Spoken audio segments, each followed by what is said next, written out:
Hey everyone, I hope you had a great Mother's Day. It is May 10th, 2020 at about 3:23 p.m. and this is episode 20 of weekday coronavirus-driven mind stuff. And my name is George Ortega, and let's see. So I hope you had a great Mother's Day, and you're just like navigating this well. Let's see, I woke up really early this morning and did a few things, and then I went food shopping. Then I'd only gotten 4 hours sleep, so I went back to sleep and just woke up again maybe about an hour and a half ago. And it's a good day so far. It's a beautiful day out. I want to get out again if I can. But my schedule like revolves around these Zoom meetings now. I have one that I want to attend at 4 in about half an hour, and then there's my meeting. It's a room, whatever Zoom room. It starts at 9 every night, so I go there, and this is good. This is good. Playing a lot of bass. It's weird how, for a few days I'm playing really good, and I think I've kind of plateaued to a different level. Then I come back, and what I'm discovering is with bass, I think with a lot of instruments in general, it is a matter of confidence. At least for me, it is. Sometimes when I'm feeling a lot more confident, my playing will reflect that. I'll, be a lot more fluid and hit fewer sour notes and all. So, but anyway, that's going fun. What else? I was watching the one of the Sunday news shows earlier today. And it's interesting. It is interesting what is happening. I mean, this is like unprecedented. I think the politicians don't understand the magnitude of this change. What I heard today is unemployment is now at about 15%. And so the projection is that by June it'll be at 20%. And this is if I'm not mistaken, I believe during the Great Depression, unemployment was about 25%, maybe more. I'm not really sure about that, but 20% is so substantial. So I mean, we're living at a time where the politicians are saying, well, this is unprecedented. We don't know what's ahead. Well, we kind of do, because we've been here before. In other words, during the Great Depression, I mean, it took a lot of time actually for things to happen. The Great Depression was in 1929, and not much got done until FDR got elected in 32. And even then, not much got done until 39, where he created the Work Projects Administration, this massive program to get people to work. Now, of course, having learned from that experience, and I think that was successful, we should expect that that there will be a massive jobs program beginning.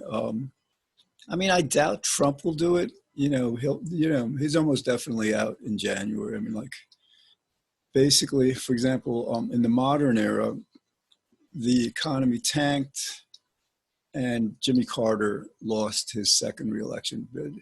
The economy wasn't doing so well, and George Bush the first lost his reelection bid. So Trump is dealing with something so much more damaging. The thing is, people do not vote. In other words, the coronavirus was not Trump's fault, but two things. One, people will blame the president for the economy, regardless of whether it's his fault or not. In other words, like, Trump came into an economy that had been very, very healthy since 2008, the Obama administration. So like, he basically gave a huge tax cut to the rich, to the very rich, and they liked that, so they brought the market up even higher. But now, and the markets are kind of like in a state of denial now, the financial markets. They don't get it. I think it's kind of like they were so looking forward to the market hitting the Dow Jones hitting 30,000 and all. And they're just, they're trying to prop it up. It's just, yeah, well, I imagine soon they'll realize that, that even though the fundamentals of our economy were kind of all right, before this coronavirus time, they're not anymore because of unemployment and so many bankruptcies and things like that. So the other thing I guess Trump has to worry about is his handling of this. In other words, like, he made a lot of bad decisions and he's still making bad decisions. In other words, like, to be as successful in opening up as early as possible and in keeping as safe as possible, we need testing and masks as much as possible now. And he continues to refuse to enact his war powers prerogative of essentially making corporations, factories, make these masks and ventilators and tests, coronavirus tests. He could do this, but he's refused from the beginning. And so things like this, and his not understanding, therefore valuing science. And so, like, had he had a proper respect for science and our scientists, he probably would not have allowed Europeans into New York City, as he did. He probably would have assumed leadership right from the beginning, and we may not be in this mess. So I think people are going to hold him accountable for that. And but I mean, the thing is, like, this transition we're going through is so far beyond personality, beyond Trump, Biden, Democratic, Republican Party. This is a fundamental shift in world economics, and I mean, it's been unsustainable in a lot of ways for several decades at least. Just that we have neglected to confront climate change, to just do what we need to do, and we've let our infrastructure, bridges, roads, buildings and stuff, public works, we've let them deteriorate for decades. And so this is just part of it now. Like, I mean, the shift is going to be that a lot of the jobs that we lost are not going to come back, of course. So that it will be a massive jobs program. All right, I don't want to really talk more about politics right now, because it's going to play itself out, and it doesn't matter what I say or what they say or what anyone says. This is a time that is that what happens will happen, not because anyone says it should happen or these things are going to happen because 15% of the workforce is unemployed now, and that's going up to 20%. And that's the key thing we have to again, like, if people don't have jobs, they can't pay their rents. If rents can't be paid, the landlords can't pay their mortgages can't be paid, the banks, they lose a lot of money. And that's actually the outcome. The very rich will lose a lot of money, from this. But, I think everybody understands that the rich over the last several decades have gotten so greedy. I can't stop talking politics, what can I say? Back in the 60s and 70s, the top chief executive officer, operating officer, president of a company would earn 10, 20 times the salary of the average worker in that company. Now the average CEO earns 350 times the salary of the average CEO. So that is so greedy. And that's not just the top person, that's the top people, So there's going to be a major realignment in wealth. Again, I've mentioned this before, the top 7 or 8, and I still haven't Googled it to verify exactly what the number is. Richest billionaires own more wealth than the bottom half of everyone put together. And that's beyond unfair. I mean, if we had a world where there were no homeless, there wasn't extreme poverty, 10 million kids weren't dying of like malaria and, largely poverty related, largely preventable poverty related situations, conditions, then yes, then, and even then it's not fair. I was going to say, like, if basic needs are taken care of, then sure, let them earn as much as they would like, but I don't think that's so wise, because then, like, what we have is a plutocracy, not a democracy. A rule by money, a rule by corporations, a corporatocracy, and that's actually what we've had. We went from feudalism, we got rid of the kings, and we established democracy. Now we've got these new kings, and it's like Amazon, Jeff Bezos, and these, Gates, Apple, all these people that are, and the problem with their being so rich, and it's not just them, it's the livestock industry, the pharmaceutical industry, the fossil fuel industry, the insurance industry. These industries buy our politicians. They contribute to their campaigns. They lobby them. They spend millions and millions and millions of dollars every year, because they know that if they do that, they'll get hundreds of millions, if not billions of dollars in tax breaks and like other favors that aren't justified. It's just like making rich corporations richer at the expense of everyone else. So that, hopefully will change, because it has to. And when I say because it has to, right now we are dealing with the coronavirus, but we will also be dealing with climate change more and more each decade, certainly. But, we may see like another Katrina-like hurricane.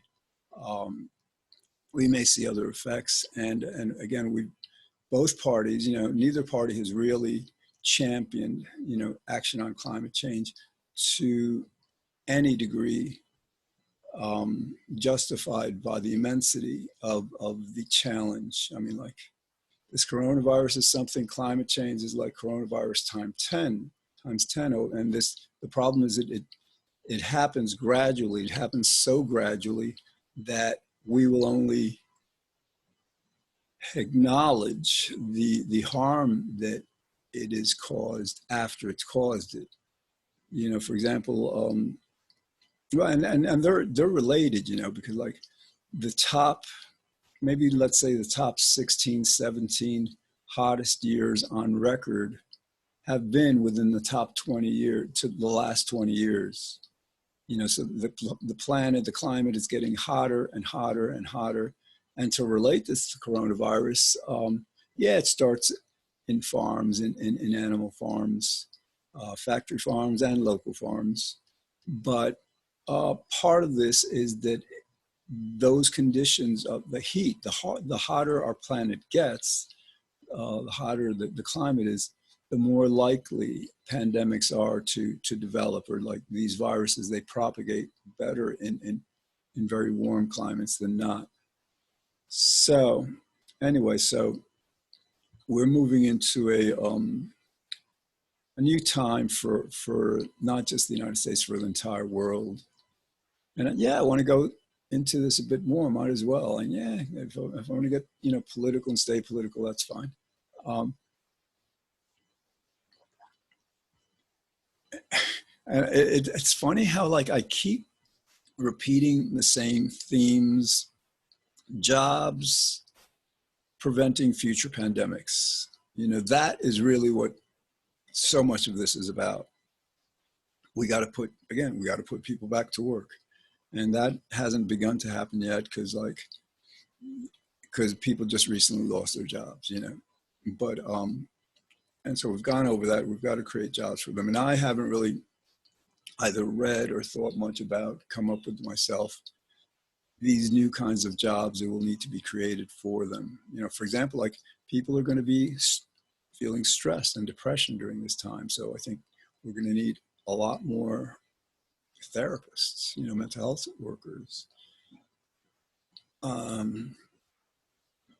But the other part that I've talked about a lot, and I will continue talking about it a lot because it's so important to our future, is that we don't want to, have this happen again. And like watching the news shows this morning, I noticed Chris Christie and some other Republicans saying that, well, this kind of event happens only every 100 years. No, there was SARS, there were MERS.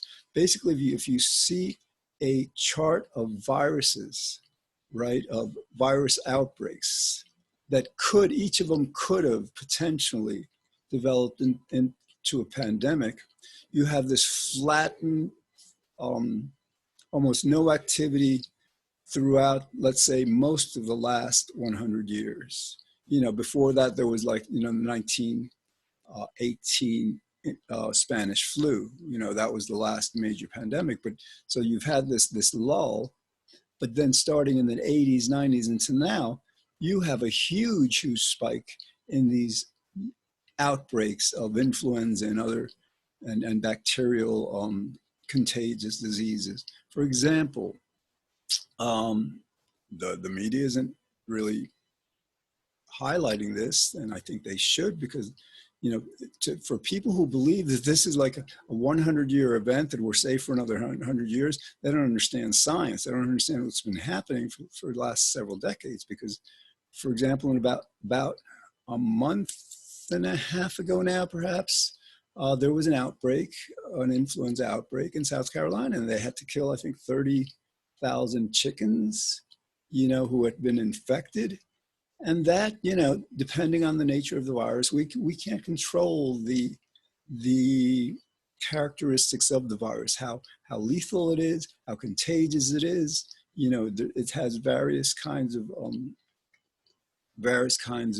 characteristics that may make it extremely lethal and harmful to our health and harmful to our economy. So yeah, this just happened several weeks ago, and we've just been lucky that we haven't had a major one till now.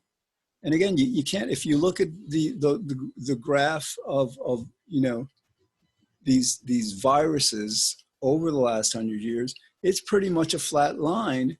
And then, yeah, again, in the 80s, 90s, into the 2000s, it spikes so high. It's kind of like you can make a chart where it's really off the chart, but many, many, many more times, more instances of these viruses developing. And naturally, it's because our conditions, back in the early 1900s, factory farming wasn't nearly as pervasive as it is now.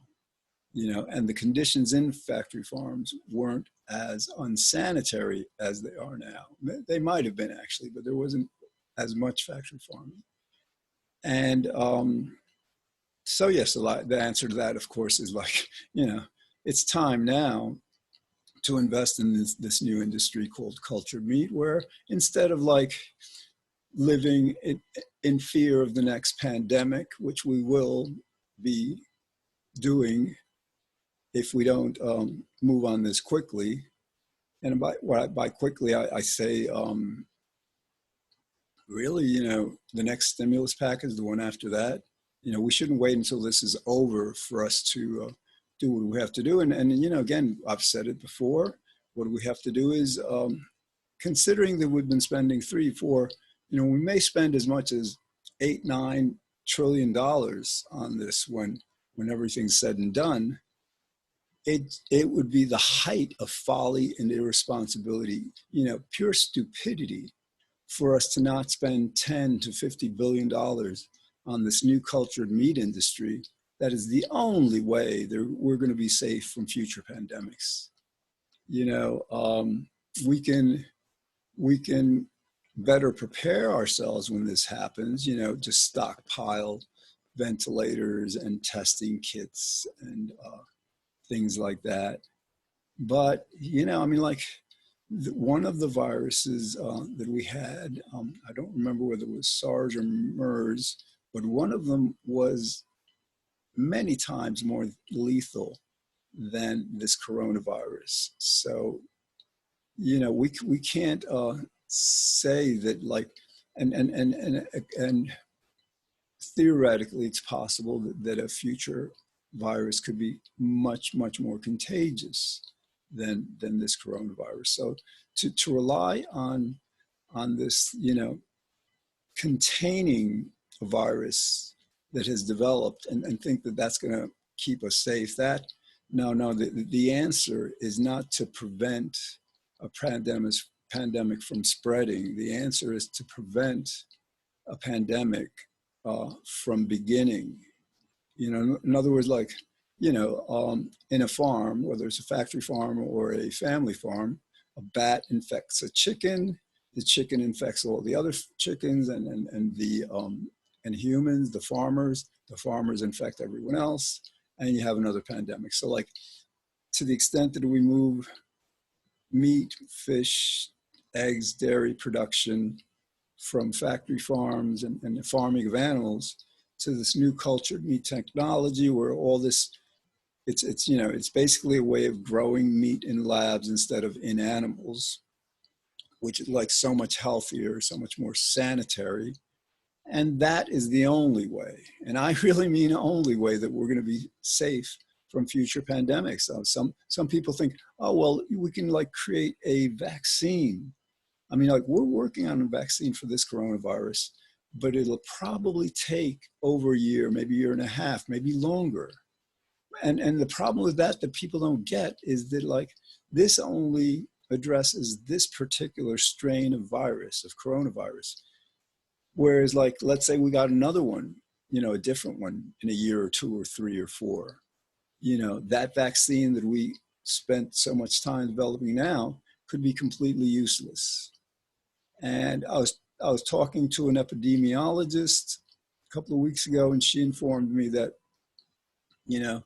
to create a universal vaccine against all influenza pandemics, it's just like something about the nature of these viruses doesn't allow us to do that. It's like with cancer. Cancer is a kind of disease where we can't just, like, at least at this point in our technology, just develop a vaccine against all cancers. So this pandemic, again, we would think that, there's three options. One, to prepare ourselves so when this happens again, we can contain it faster, but that's foolhardy, to wait for it to happen, to allow it to happen and hope that we can contain it. It's just like beyond stupid. The other option theoretically is to develop a universal vaccine, that will protect us against not just this one. And so we have the yearly vaccines, and they kind of try to guess which viruses are going to be most active. That's when you get your flu shot. And sometimes they get it right, sometimes they don't. But anyway, universal vaccine against all kinds of these is just not going to happen anytime soon. It might never happen. Whereas, like, if we fast track this cultured meat research, spend 10 to 50 billion dollars now, we could have, these meat products that are also so much healthier for us physically, for example, they would have less saturated fat. They could be fortified with more vitamins and minerals. They could be just so much healthier than the food, the meat and dairy and eggs that we consume now. And, be virtually risk-free of these pandemics. I mean, now, of course, there's always an outside risk that even in a lab like that, something just totally out of the norm might happen, but that's like so exceedingly rare. I mean, like these growing our meat, fish, dairy, eggs in labs is probably over 99% safe when you consider the risk of pandemics. Relative to like factory farming, let's say, not being safe at all, zero. Okay, well, I've got 2 minutes left, and it is 3:49. I got to join a group at 4, a Zoom group. Then I will go out for a walk later. I'd like to. I got to call my brother, and so yeah, that's the show. That's the show for right now.